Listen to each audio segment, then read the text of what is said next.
দেখতে দেখতে আমাদের সময় ফুরিয়ে আসতেছে। আয়নার সামনে নিজেকে দাঁড়ালে বোঝা যায় যে নিজের চেহারার মধ্যে একটা বয়সের ছাপ আসতেছে। আগে কত ইয়াং ছিলাম, কত কর্মদক্ষতা ছিল, কত দৌড় ঝাপাঝাপি করতাম, কত কাজ করতাম। আর এখন একটু কাজ করলেই হাঁপিয়ে যাই। বুঝতে পারছি যে শরীর আর চলতে পারছে না। সময়ের এখন বড়ই অভাব নিজেকে ব্যস্ত রাখার। বলছিলাম যে আমরা যে এই মানুষ, আমরা সবসময় শুধু হিসাব করি যে আমরা কি পেলাম এবং কি হারালাম, কিন্তু আমরা এই দুনিয়াতে এসে একটা বারের জন্য এই জিনিসটা চিন্তা করি না যে আমাদেরকে কেন আমাদের সৃষ্টিকর্তা সৃষ্টি করেছেন এবং কেনই বা আমরা এই পৃথিবীতে এসেছি। যদি স্পেসিফিক্যালি মুসলমানদের জন্য যদি বলি যে একটাবার নিজেকে প্রশ্ন করুন তো যে আমি এই পৃথিবীতে কেন আসলাম, আমার কাজটা কি, আমি আদৌ কি সেই ট্র্যাকে আছি? না, অবশ্যই নেই। আমরা বেশিরভাগ মানুষ আমাদের নিজেদের আসল গন্তব্যস্থলের জন্য প্রস্তুতি কিছু নিচ্ছি না।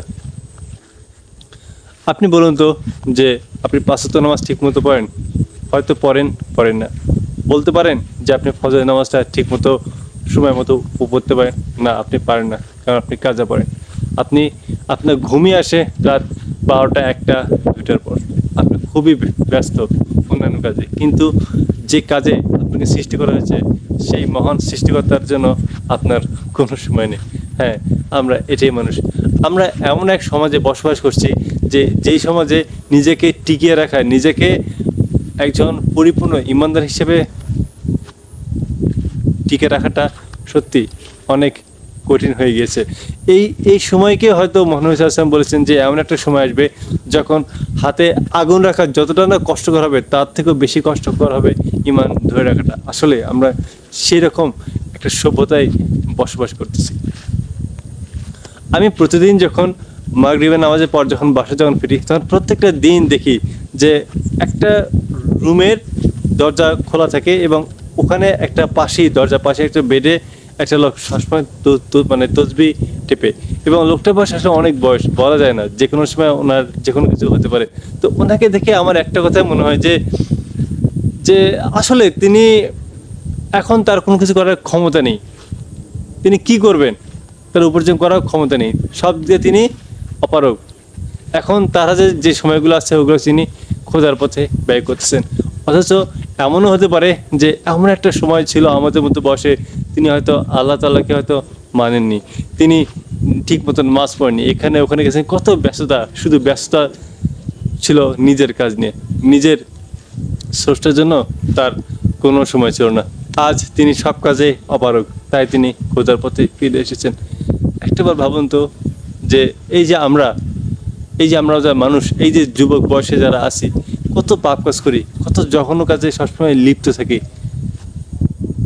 কিন্তু কখনো ভেবে দেখেছেন যে আমাদের এই যুবক বয়সের এই যৌবনের যে ইবাদত, এটা আল্লাহ তাআলার কাছে কত কোটি কোটি পরিমাণ গুরুত্বপূর্ণ ওই বৃদ্ধ বয়সে ইবাদতের চাইতে? এই জিনিসটা আমরা মনে করি না। এই জিনিসটাই আসলে আমরা বুঝতে পারি না। এই জিনিসটা আল্লাহ তাআলা বারবার বলেছেন যে ছোটবেলা পড়তাম যে ইসলামী শিক্ষা বইতে যে বৃদ্ধ বয়সে ইবাদতের চাইতে যৌবনে ইবাদতটা অনেক গুরুত্বপূর্ণ, কিন্তু আমরা এই যৌবনটা মানে এই যৌবনটাকে আসলে বুঝতে পারলাম না। দেখতে দেখতে যে কখন যে আমাদের যৌবনটাতে চলে যাচ্ছে আমরা ভুলেই যাচ্ছি। এই যে আমাদের বয়স হচ্ছে কত, 22, 23, 24, 25, সময় তো দ্রুত ফুরিয়ে যাচ্ছে। এখন এই যে আমরা যৌবন দিয়ে নিমেষেই আমাদের চলে যাচ্ছে, একটা সময় তো আমরা বৃদ্ধ হব, তখন মনে হবে ইস রে, সেই যৌবনটা আমরা মিস করেছি। যেদিন আমাদের বিচার হবে হাসরের ময়দানে, সেদিন আমরা খুব আফসোস করবো। সেদিন বলবো ইস, আমরা যদি ওই যৌবনটাকে আজকে আমরা ইবাদতে কাটাতে পারতাম, তাহলে হয়তো আজকের দিনে কতই না সুফল পাইতাম। আফসোস, আমরা আসলে এই জিনিসগুলো ভাবি না। আমিও ভাবি না, আপনিও ভাবে না। তাহলে আমরা কিভাবে, আমরা কোন দিকে যাচ্ছি বলুন? এই পৃথিবীতে তো আমাদের আসল ঠিকানা না। আমরা সবাই একদিন মারা যাবো, এটা তো চিরন্তন সত্য। কি দেবে পৃথিবী, কার মায়ায়, কার ভালোবাসায় আমরা এই পৃথিবীতে বেঁচে আছি? কোন জিনিসটা আমাদের স্রষ্টা থেকে এত বিমুখ করতেছে বলতে পারেন? আজ আমরা সত্যি খুবই হতাশ আসলে এই জন্য হওয়া উচিত। আমরা হতাশ হই অ্যাডমিশনের কোথাও চান্স না পেলে, আমরা হতাশ হই চাকরি বাকরি না পেলে, অথচ একটা বার জন্য হতাশ হই না যে আজকে আমি নামাজ পড়তে পারিনি, আজকে আমি এত বড় একটা পাপ কাজ করতে পারছি। আমাদের এটা জিনিসটা হতাশা তৈরি করতে পারে না। তাহলে আমরা কিসের ইমানদার, কিসের কি? এটা শুধু মুসলমানদের জন্য না, যারা অন্যান্য ধর্মে আছে তারাও একটু মানে চিন্তা ভাবনা আপনারা করেন যে আপনাদের ধর্মে কি বলা হয়েছে, আপনারা কি আসলে কি তাদের সঠিক ট্র্যাকে আছেন? আমরা মানুষের সত্যি অনেক অদ্ভুত, যে কাজ নিয়ে ব্যস্ত থাকার কথা, যে কাজে মুশকিল থাকার কথা, আমরা সেই কাজ নিয়ে থাকি না। আমরা উদ্ভট কাজে নিজেকে ব্যস্ত রাখি এবং উদ্ভট কাজে মানুষকে অনুপ্রেরণা দিই। আমরা মানুষের সত্যি অনেক আজীব।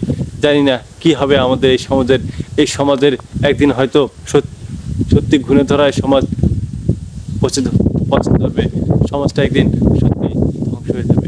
সমাজের ধ্বংসের সাথে পৃথিবীটা একদিন খোদার ইশারায় ধ্বংস হয়ে যাবে। এটাই তো চরম সত্য, তাই না? আমাদের একদিন বিচার হবে, জান্নাত জাহান্নাম আমাদের কেউ পাবে না। জান্নাতের সকলেই তো আশাবাদী যে আমরা সবাই জান্নাতে যাব, ভালো কাজ করবো, কিন্তু আমরা আদৌ কি তার জন্য কাজ করি? না, করি না।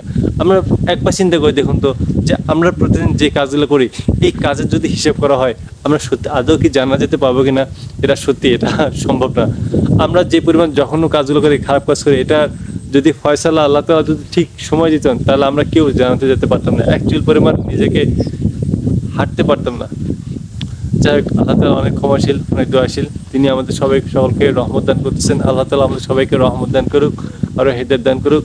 আমরা যেন মানুষ হিসেবে যেন আরো অনেক ভালো হতে পারি, বিনয় হতে পারি, আমাদের মধ্যে যেন আরো মার্জিত স্বভাব আরো দিতে পারেন, এবং আল্লাহ তাআলা আমাদের সকলকে যেন হেদায়েত দান করার পাশাপাশি যেন আল্লাহ তাআলা আমাদের সকলকে জান্নাতুল ফেরদৌস দান করবেন।